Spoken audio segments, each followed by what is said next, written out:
Hello everybody, welcome to another video review. So the subject of this one is going to be the Fire Demon from the Blood Rage board game. It's a miniature,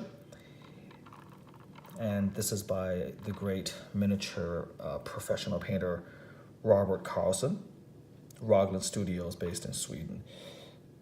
As I noted before, he's the gentleman who painted all the prototypes for the original resin masters for the game, and I'm fortunate enough that he's willing to do some custom work for me for the plastic production pieces.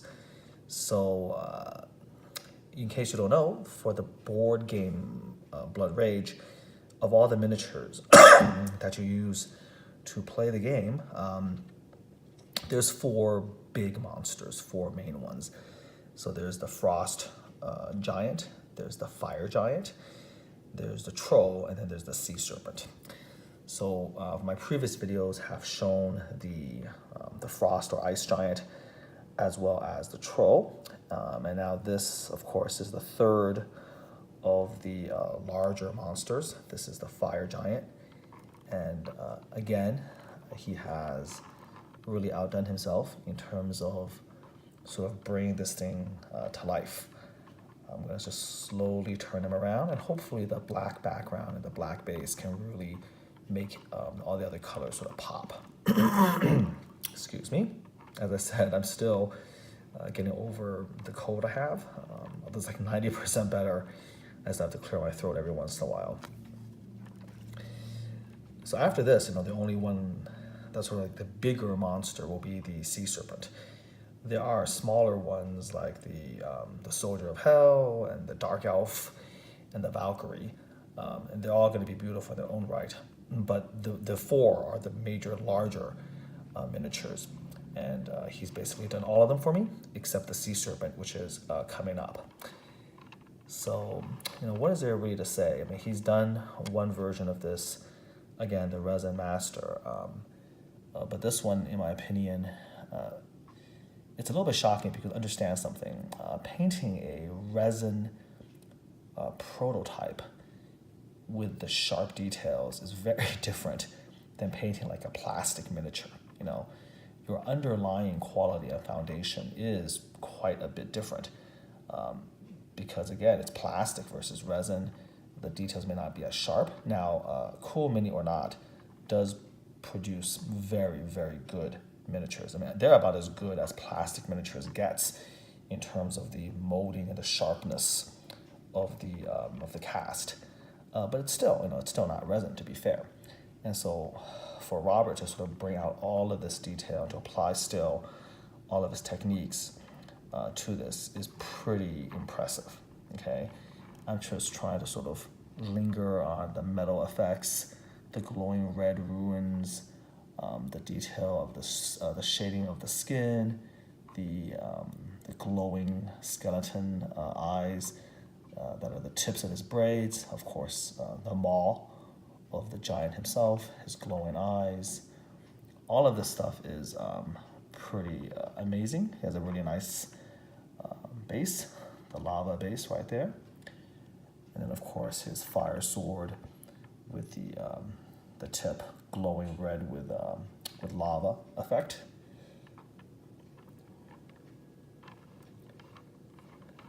Look on the back. Some more detail here. Trying to go real close up. Try not to shake as much.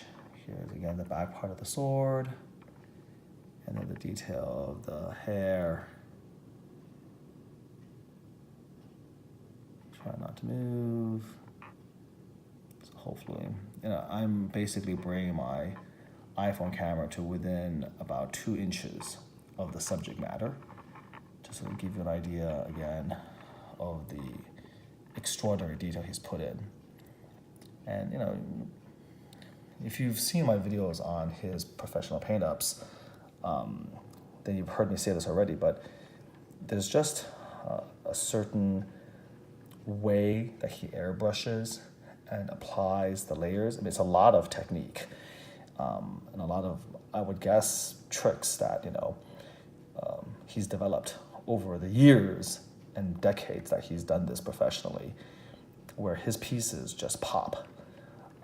And again, I know you've heard me say that before, but when you have it in hand, it just seems like it's more real than real, you know, the way the colors sort of express themselves. It's just very, very satisfying. It's very, very beautiful. You know, when you put them all together, you know, it's just something special. So I don't think he's done a lot of these out there. I mean, besides the prototype, I'm not sure if he's done any other fire giant plastic paint ups. Certainly none recently, and I'm the only one who's been, you know, sort of documenting and recording on YouTube. So when everything is put together, I might, you know, display, kind of do a little short video and display the giants and all the 4 big monsters together, so you have a kind of idea of this contrast of colors and styles. You know, his metallic work is always so impeccable. And I think there's a technique called NMM, which is like non-metallic metal. And it's this unique ability that the miniature professionals have, the miniature artists have, where they mix these colors and they paint, you know, metallic objects like armor and gauntlets and stuff. And they don't take the so-called shortcut of just painting it with silver or gold or metal. They take essentially non-metallic colors, and because of the way they apply it and the way they sort of can mimic how light is supposed to reflect off of the surface, they create the illusion of metal using non-metallic colors. It's pretty difficult to do, and it's incredibly hard to do, but it gives this very unique, beautiful effect. And I don't know if that's what's being done here. I suspect it is, but I just want to sort of, you know, bring that up. So one more close-up.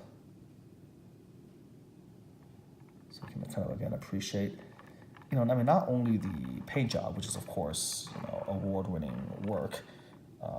You know, he's won numerous awards in multiple competitions he's entered. So it's like an award-winning miniature professional artist, but also just sort of to appreciate the quality of the cool mini or not miniature sculptures. You know, that this is in plastic, but the details are so sharp, and to kind of, again, the paint job really brings out those details. It really brings out all the little tiny things that you may not appreciate. When you play the game and you just see basically this gray figure, you know. And if you're lucky or blessed enough to be able to play the game with something like of this quality, it really does kind of change the flavor and change the experience of playing the game when these are the guys that have been brought into the fray. Now, granted, this is way too expensive a piece to play as a game, but I have another set, of course, being painted that, you know, is not going to be like this, but it's still going to be very good quality, which I will be using to play, and it does make, I think, a tremendous difference. But this will be going to a display cabinet along with other masterpieces. But I just wanted to share this with you. Hope you enjoyed this. This is one of the most iconic miniatures of the entire Blood Rage game. Probably up there with the Frost Giant, the Frost and the Fire Giant. These are sort of the two flagship miniatures of Blood Rage. So I'm really thrilled to have both of them done by the great Robert Carlson. I'm very happy. So, he has a few others in the pipeline for me, which we'll slowly get to over time. There's no hurry there. And I'll showcase those as I get them. But until then, thank you very much for watching this video. And until next time, do take care.